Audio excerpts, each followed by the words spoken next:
San Francisco de Asís. Nació en el año 1182. Sus padres fueron Pedro Bernardone y Pica. El trabajo de su padre consistía en los negocios de ventas de tejidos finos de Francia. El padre le puso ese nombre en honor de su próspero negocio de compra y venta de las mejores telas francesas. El sueño de su juventud era el querer ser un militar, típico sueño juvenil, para llegar a una forma de vida al estilo de los cruzados y de los militares que luchaban por la autonomía de sus pueblos. Estos militares tenían una carrera bien apreciada, porque ellos se convertían en grandes retóricos, poetas, trovadores e impulsores de los valores de la caballería, del respeto hacia las damas y el paso hacia la nobleza.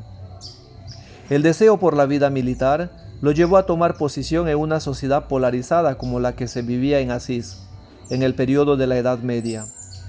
Se armó en defensa de Asís y se fue a la guerra. Estando en la batalla, se enfermó gravemente. La enfermedad le transformó la vida profundamente, y como todo joven, hábil para pensar y proyectar su futuro, desistió de la vida militar. Desistió de querer hacer parte de la naciente burguesía que se levantaba gracias a las actividades comerciales de entonces. En una ocasión, caminando por las afueras de la ciudad amurallada de Asís, se encontró con la capilla de San Damián. La capilla estaba en pésimas condiciones, destruida y abandonada. Estando dentro de ella, tuvo una experiencia religiosa que marcó profundamente su vida por la voz que escuchó en la profundidad de su ser que le decía: Francisco, repara mi iglesia, que, como ves, amenaza ruinas. Perturbado por la experiencia que estaba viviendo, se puso a reconstruir la capilla de San Damián y soñó que dentro de aquella capilla vivirán alguna dama. Con el olor de su santidad y su pobreza iluminarán esa capilla. En otra ocasión, Francisco estuvo caminando por las calles fuera de la ciudad amurallada y se encontró con un hombre postrado en el camino que le consumía la lepra. Lo vio y huyó, pero luego se regresó y vio el rostro de Cristo en aquel hombre que estaba sufriendo y le dio un beso. No sabiendo lo que sería de su vida, se puso un vestido de penitente, con un cinturón y un bastón. La gente se consternaba ver al hijo de un burgués cómo se despojaba cada día y vivía como un mendigo itinerante, feliz y cantando por las calles. Su padre, Pedro Bernardone, no soportó la humillación de su hijo y lo denunció ante el obispo, quien lo citó a la plaza pública para que su hijo pague al padre todo lo que había invertido en él sin obtener resultado positivo alguno. Francisco se desnudó en presencia de todos, le entregó sus vestidos a su padre y le dijo: «Perdóname por causarte tanto daño. De ahora en adelante ya no diré Padre Bernardone, diré Padre nuestro que estás en el cielo». Francisco vivía entre las murallas y fuera de ellas, en contacto con los residentes de la ciudad de Asís y con los que vivían en las afueras de ella. No quiso ser el puente entre ricos y pobres, quiso ser el hermano de todos, y que todos, como él, sean hermanos. En medio de sus andanzas, se le fueron uniendo sus viejos amigos para vivir con él y como él. Es así que cuando el número llegó a los 12, decidieron ir hacia la ciudad de Roma para pedir la aprobación de su forma de vida. El Papa Inocencio III lo recibió y le dio el permiso de predicar la penitencia para el perdón de los pecados y que vivan el Evangelio. Lleno de alegría por haber recibido una aprobación a viva voz, se regresó a Asís y comenzó a predicar la conversión. Vivía la desapropiación siguiendo las enseñanzas que Jesús impartió a sus discípulos en el envío misionero del Evangelio de Mateo capítulo 10, 1 en adelante, donde versa: «No lleven nada para el camino, no lleven ropa de repuesto, ni sandalias, ni oro, ni plata». En 1221, Reunidos en el capítulo de las esteras, en la fiesta de Pentecostés, los compañeros de Francisco eran tantos que decidieron reestructurar la forma de vida que 2 años antes habían redactado bajo una norma, pero que no fue aprobado por carecer de estatuto jurídico. Es así que se elabora otra forma de vida que será llamada la segunda regla, la médula del Evangelio. El testimonio que daba es que la fraternidad debe ser el principio que rige la nueva forma de vida.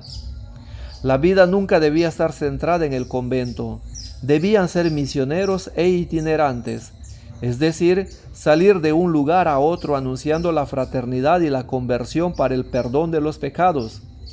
La itinerancia será el eje que alimentará la visión de una iglesia en salida, como nos habla hoy el Papa Francisco. Los hermanos menores se le fueron uniendo a lo largo de los años y tenían el encargo de ser hermanos y de ser menores. Un sustantivo y un adjetivo perfilan la identidad de aquellos que pretendan seguir las huellas de Jesús al estilo del hermano Francisco, ser hermanos y menores. Bajo estas dos palabras se construye una iglesia de hermanos, una iglesia dialogante, una iglesia de comunión, una iglesia de menores que sirve a la humanidad. El espíritu militar ha marcado su vida en el sentido de ser un trovador. Francisco compuso una serie de himnos, cantos y poemas dirigidos a Dios, a los hombres, a la pobreza y a las criaturas. El más conocido de todos es el Cántico de las Criaturas. Su pasión por Cristo fue tan grande que en una de las celebraciones de la Navidad hizo la representación del nacimiento de Jesús. Era la primera vez que se hacía un pesebre, y desde allí, todos los años, armamos nuestro pesebre en memoria del encuentro de Francisco con el niño Jesús en la gruta de Grecho, porque decía que quería tocar la ternura de un Dios niño que nos salva. En otra ocasión, en el contexto de la antigua celebración de la Santa Cruz el 14 de septiembre, encontrándose en oración en la Verna, le pedía a Jesús de concederle la gracia de experimentar en su cuerpo las llagas de su pasión. Fue así que en una ocasión las llagas de Cristo aparecieron en sus manos, sus pies y su costado. Era un acto tan místico que muy pocos habían tenido semejante experiencia. Las luchas de las cruzadas y los comentarios que se realizaban sobre las tierras que eran testigos silenciosos de la revelación de Dios, decidió hacer una peregrinación hacia Tierra Santa. Antes de viajar, decidió acercarse al sultán de Damieta, actual Egipto, para pedirle el permiso de visitar los lugares de nuestra redención.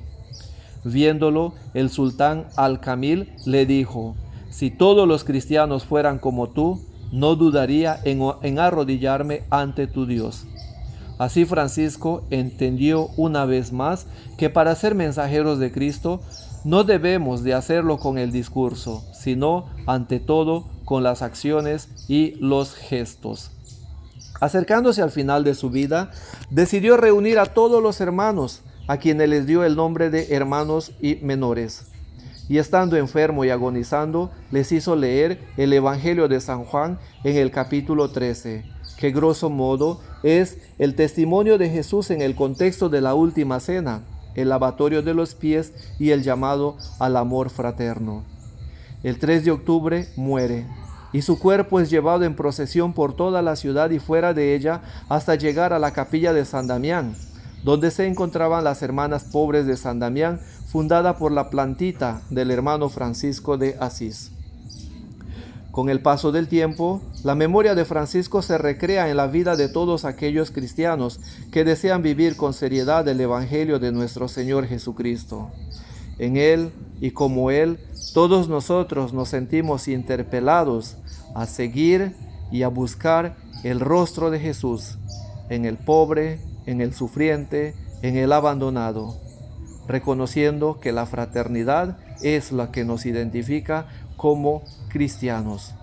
En este mundo en el que la economía y el negocio parecen ser fundamental, estamos llamados a redescubrir el sentido de la fraternidad.